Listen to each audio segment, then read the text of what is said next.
Hello everybody, welcome back to Patreon. Thank you so much for being a supporter here. I appreciate it more than what you know. And if I share this video on YouTube, thank you for being a YouTube subscriber as well. I love YouTube and I will always love it. So thank you from wherever you're watching and whatever platform you're using. So here I am in the car on lunch today, and I'm going to be sharing some pretty personal stuff that we have been going through. And before I jump into it, I'm in the car because I wanted some privacy, not because of anything that we're ashamed of or anything like that. I wanted to keep this from burdening AJ more. So before we even get into this, please check with your own pediatrician. This is just really AJ's experience. I say our, but somewhat mine and his. And every child is different. And, you know, I think it's important that we talk. And I also think your feedback through Patreon, through YouTube,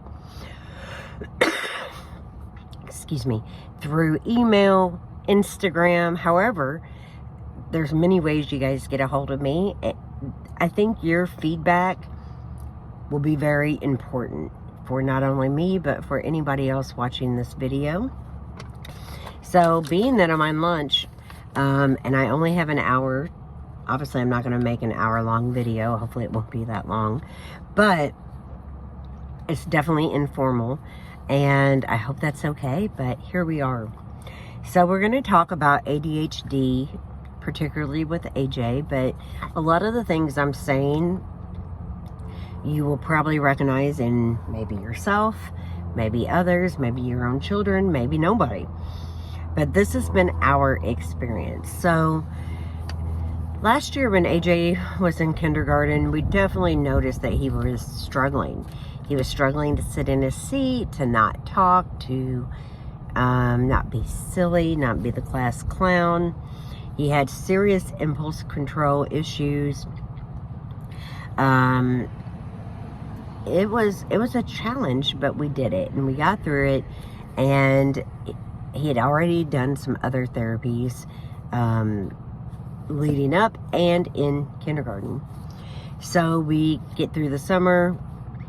We get in first grade, and first grade's quite different for him. He is having to focus a lot more on work, not play, and kind of fall in line with his classroom and his peers. And so AJ had symptoms of basically lots of talking, like one run-on sentence, very few breaths in between, getting flustered when we didn't understand him, serious lack of focus. Homework, you know, we do in increments, so maybe 15 minutes. And then we take a break, let him shake it off, and we'll do another 15 minutes, and it can really drag homework out. As I already mentioned, the impulse control, not blurting out or not being able to stay in his seat, those were issues. Sleep has never been an issue for AJ. He will go to sleep. We just had the lack of focus, and we had some hyperactivity. And, you know, we'll get further into this in a few minutes, but some people felt like, you know, this is his personality, he's a boy, and we shouldn't, like, stop it. And, you know, I want to make the best decisions I can for AJ. AJ had some physical therapy that he went through. He also has been in speech therapy for years at this point. Right now he has 3 days a week, 2 days at school, and 1 day on the weekend remotely. And it's hard to get him to sit there for that. And while this has been going on, his teacher has been communicating with me, you know, on the regular. AJ won't sit in a seat. He's had a rough day. He's rolling around on the floor. I've had to send him to the obstacle course a bunch. Please take him and have him see his pediatrician. Like, she wasn't messing around anymore. She basically told me he's not going to pass first grade if we don't do something. And I'm like, well, his schoolwork is all really well that you're sending back. So what are you talking about? And then she let me know that he's maybe doing maybe 50%. It's the other 50% that he's not doing at all, that he's not focusing on and not doing like in the classroom like he should be. So yes, the work that he's doing is really good, but he's not doing all of it. So that was a problem. So I took AJ in and we saw his physician, and his physician, like, he goes to like a group of physicians, so we can see one of, I want to say 3 or 4. And he was like, it could be the teacher, it could be the classroom. I'm not, you know, just going to put him on medicine. Let's get these forms filled out, one for the teacher and one for me. And let's kind of move on from there and see what we're doing. Well, I got the forms and I got them filled out and I made an appointment, but he was unavailable till like almost after Christmas. So we got a different physician within the group, and this was a physician that I had never met before. And you have to be careful with your doctors, because you have to be your child's advocate. You have to be knowledgeable somewhat on the subject that you're going to discuss with the doctor. You have to have an open mind. You have to listen less than talk. And you might not hit it off with every doctor.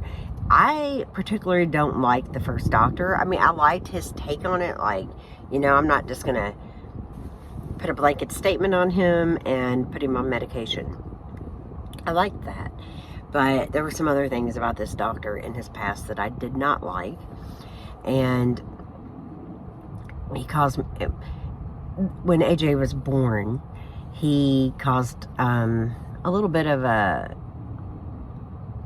emotional time, because he got my record switched with somebody else's and told me that AJ had alcohol in his system. Now, I understand, busy, caseload, you know, has a practice, has to be in the hospital as well, and people can get mixed up.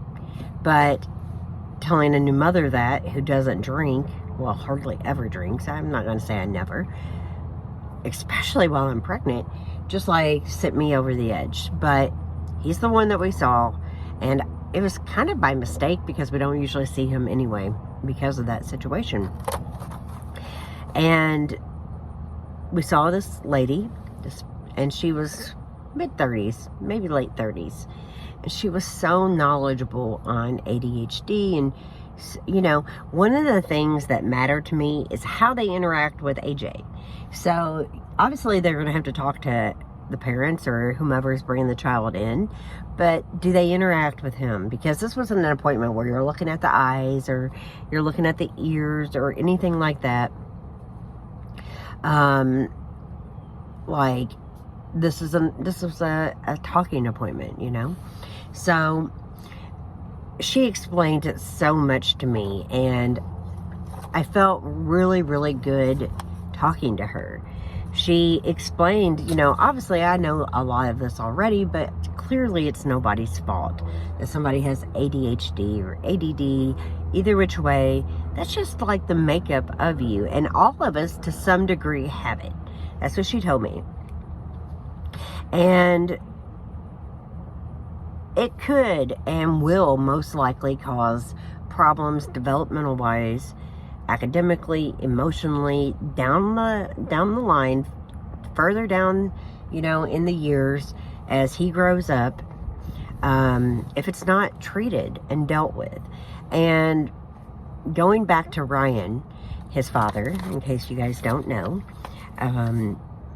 you know, Ryan had a lot of the same symptoms as AJ. It's kind of weird, because I was around Ryan from about first grade on, and probably kindergarten actually, but I have memories of Ryan, and him and AJ act very similar. Well, you know, back in the early 70s, there might have been some Ritalin popping off, but not very much. It wasn't spoke of, and it certainly wasn't dealt with like it is today. So Ryan self-medicates, and we all know how he self-medicates. And many people self-medicate, and they find ways to deal with the symptoms and the problems they're having instead of actually putting a term on it, seeing a professional, and finding ways to cope with it. That, you know, like, there's a whole toolbox of different things that can help anybody with almost any situation, especially medically. Like, it's not just one thing. It's not just medication. It's not just OT. It's not just, you know, this therapy, that therapy. It's not. It's everything combined, and taking time and learning what works best for your child. So I don't want this to be too long-winded. I definitely just want it to be known that, you know, it's hard when you have a child, especially with ADHD. My 21-year-old son, who's soon to be 22 in just like a few days, he had it, and, you know, his symptoms were different, and he didn't want to take his medicine, and it was a struggle. It really was, you guys. But if you treat it and you hone in on what really works, it's something that you can deal with really, I don't want to say easily, but a lot easier now than what you used to be able to. So as we talked, and we talked about harnessing all of AJ's energy and all of, you know, his focus being every which way, once that is harnessed, his potential will be astronomical. It will be off the charts. And I believe that with all my heart. So we are trying a ADHD drug. It's not a normal stimulant, and I'm going to tell you what it is. I know I've watched some of these videos about ADHD, and they're like, we're not going to tell you the medicine. You need to go to your doctor and have them. But I think it matters to say what medicine we're trying. So we are going to try something called Focalin XR. And there's two different categories in treatments for ADHD, the stimulants and the non-stimulants. I'm not going to be able to say this as beautifully as the doctor, obviously. We're not doing the stimulant route, and we're going the lowest dose possible. Now, I'm going to talk a little bit about the medication. The medication we're going to start on Saturday. And that's so I can be home and make sure everything's okay with him.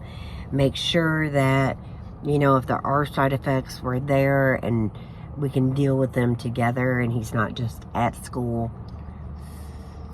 This is not a medication, by the way, that he would have to take at school. This is a medication that he would take every morning around the same time after breakfast, and it would last, in theory, till basically he's out of school. That's why we take it a little bit later in the mornings, like basically right before we leave. And I am hopeful of the changes it will bring. I suggested to her that maybe we don't give it to him on the weekends. About this time when I'm suggesting this, you know, at this appointment, AJ was in full AJ mode, all over the office, spinning around on the little spinny chair, flying off the exam table. And when I asked her that, he was like flying off with his arms all out, like kind of like Spider-Man or Superman or something. And she's like, with all due respect, usually the lowest dose is not enough for situations like this. And I was like this, and she was just like extreme hyperactivity and lack of focus, and like I said, nonstop talking on top of it.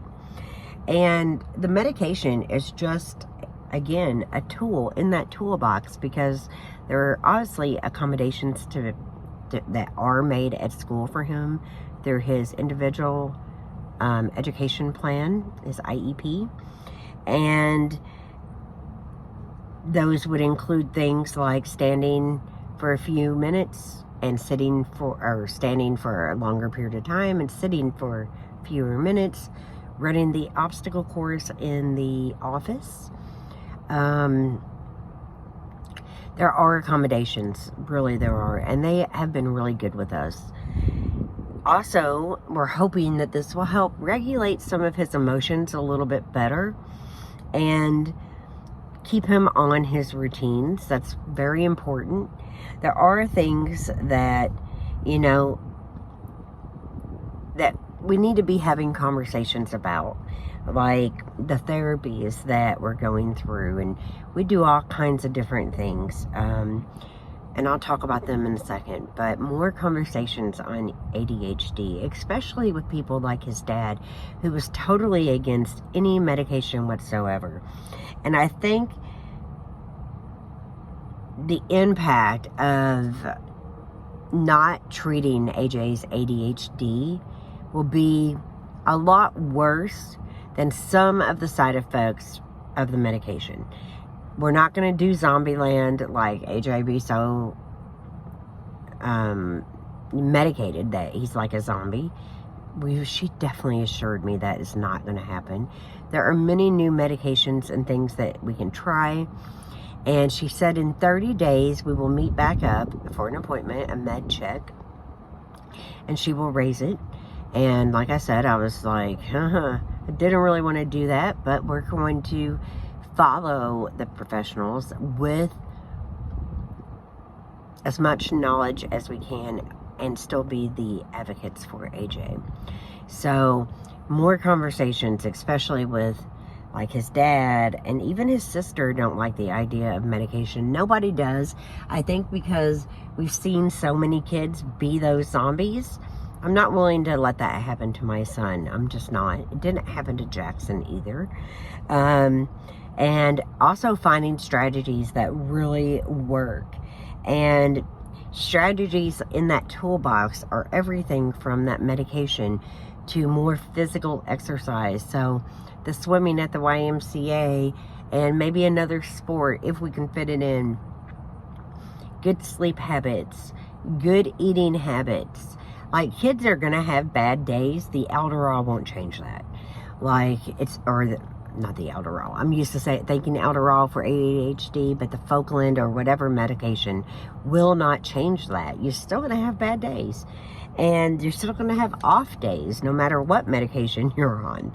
So, I definitely believe there are so many things in place now for AJ and for any other children that have any kind of learning disabilities or mental health issues.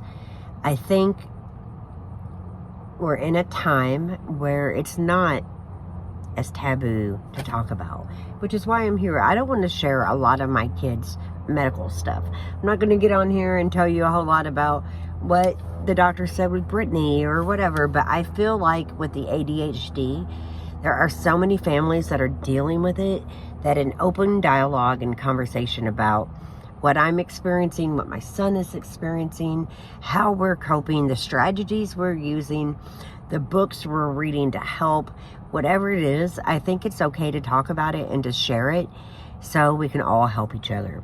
Because if you're not a Patreon supporter and you're just on YouTube, you won't see some of the comments or what have you, where people are giving me insight to something that I'm not as knowledgeable on, and it's opened my eyes and opened my heart, and those things come from viewers. Like, I'm always amazed, and I shouldn't be, and surprised at how smart people really are. So, there are side effects to look out for, especially with a young boy. AJ is almost 7.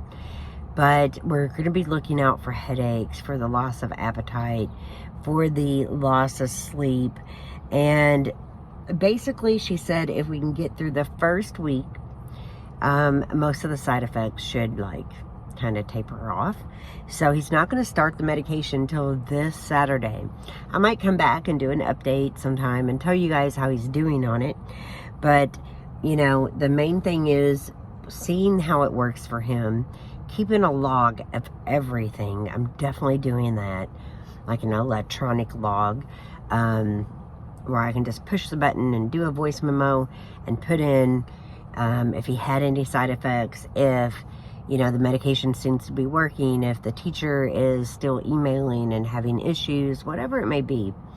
Keeping a log of everything, keeping an eye out for any kind of side effects, opening our eyes to everything he is dealing with. So in addition to dealing with ADHD, and, you know, he's 7 almost, learning to regulate emotions and handle anger and conflict and excitement. Those things are things that we're just going to have to work on in time. And also, I am reading the ADHD book I bought many years ago for Jackson. I'm going to start rereading that. But I think you have to find a community that understands what they're seeing, which is like the teachers, the doctors, the therapist, even your girlfriends who have kids with ADHD. Like, we all have a village, and if we choose to use that village, it can be very beneficial for all of us in our families and, you know, our kids. So I think it's super important. I'm not really that nervous about giving AJ this medication, and I think the reason I'm not is simply because his doctor had so much faith in it. Like, she really believes that the difference between how AJ is now and how he will be crazy different. And I don't want it crazy different zombie-like. I want it crazy different where he is focused in on the stuff that he enjoys, like math. I think he will go soaring off the charts in math. I think he will focus more when he's reading his books every night with me, doing his homework. Like, I think it has the potential of changing his life so much in a good way that I'm excited about the possibilities. And again, every child is different. So if you're watching this and you're thinking, my child has ADHD, you can't just go off this video.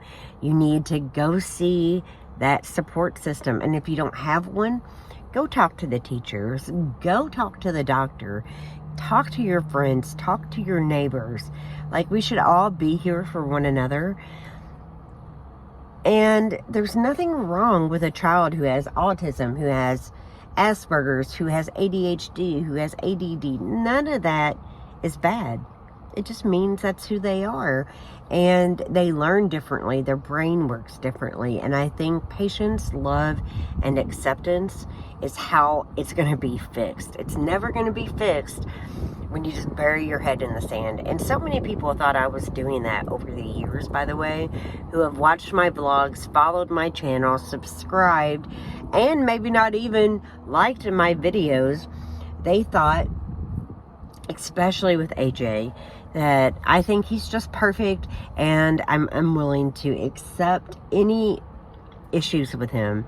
And that was so wrong, that maybe the way I was communicating it to people in the vlogs made it seem that way.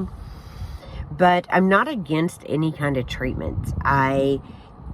Some of the things that AJ was dealing with, I honestly believed was just developmental, that, you know, speech, we will work on through speech therapist.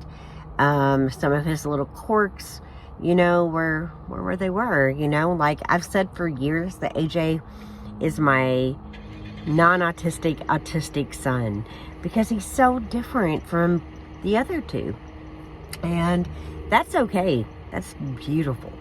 We're allowed to be ourselves. We're allowed to find ways to treat our symptoms, to treat our, you know, mental health. There's nothing wrong with that. And I have never ignored symptoms with AJ. AJ had been to Riley's Children's Hospital in Indianapolis. He has, and that's, you know, over an hour and a half drive. He has been to his pediatrician. They have supported me every step of the way.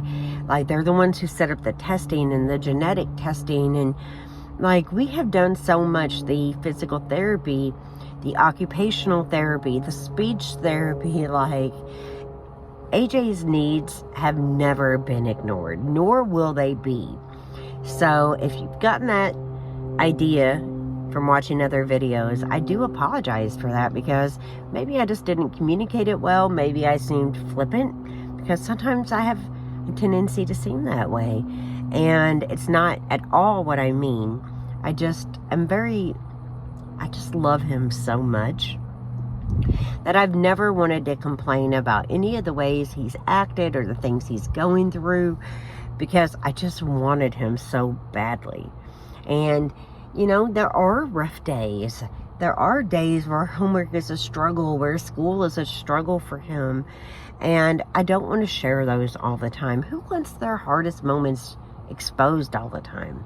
So, you know, you have to walk a fine line between what you share, especially about your children and family, and what you don't share. So, obviously, I am comfortable sharing this about ADHD. It's nothing that we're ashamed about in our house. It's nothing that we're not going to talk about, not do something about. We're going to stay the course. And if this medication doesn't work, we're going to try another and another until we figure out exactly what works for AJ, and hopefully watch him blossom into the little boy I know he is wanting to be.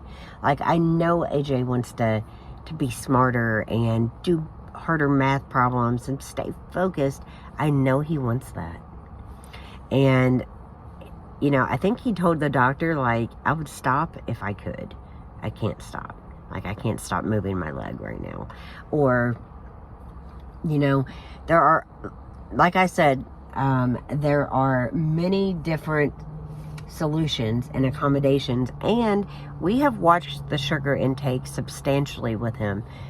Really, to be honest, it doesn't make that huge of an impact.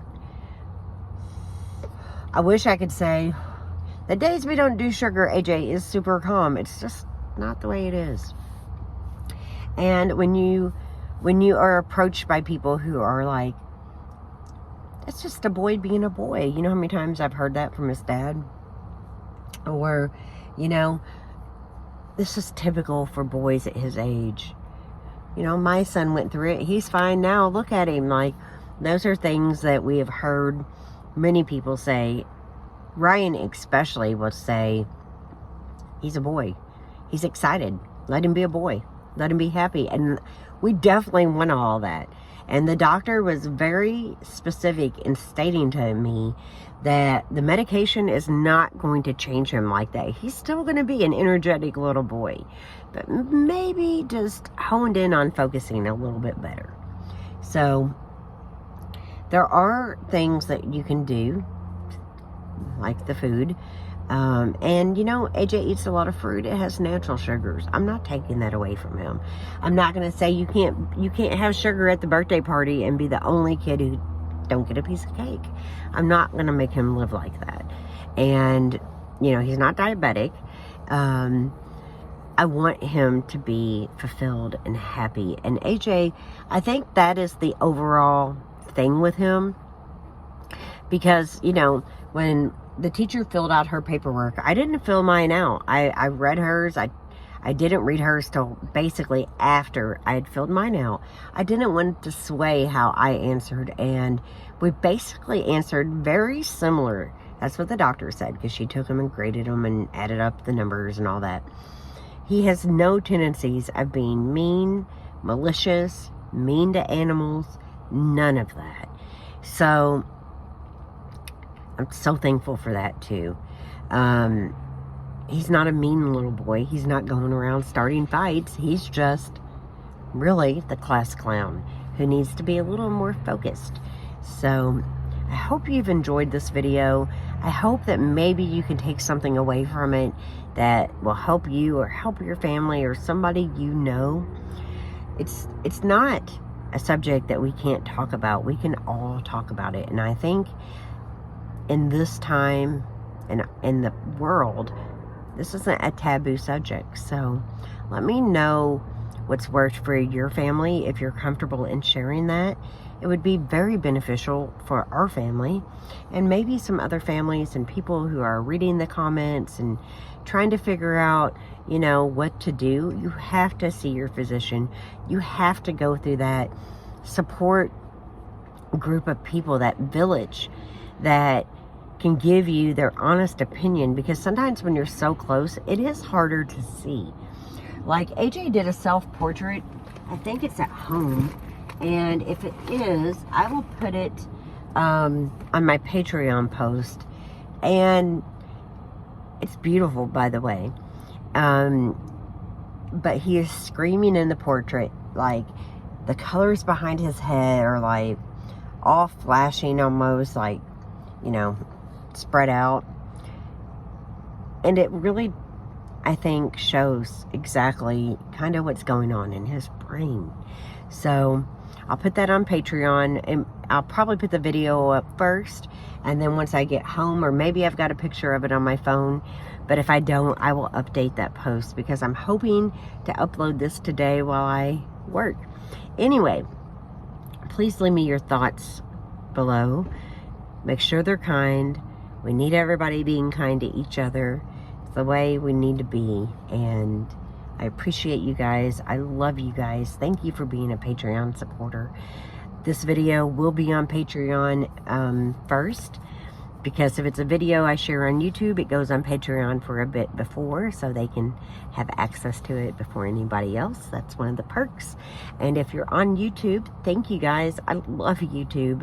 I will always love YouTube. Let me know how you're doing in the comments below, and let me know your thoughts. Thanks again. See you soon.